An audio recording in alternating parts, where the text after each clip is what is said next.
Hey guys, and welcome back to this channel. In this video I'll be showing guys how you can create this cinematic intro video on CapCut PC. So select your video, go to text and add in your text and type in what you want. Select the font as well. Right click, create compound clip, select mask and select the film strip, and you're just going to rotate it and you're going to feather it out a little.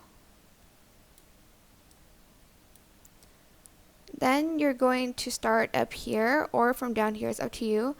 I'm going to start up here, add a keyframe, and in the end of the video you're just going to place it down here.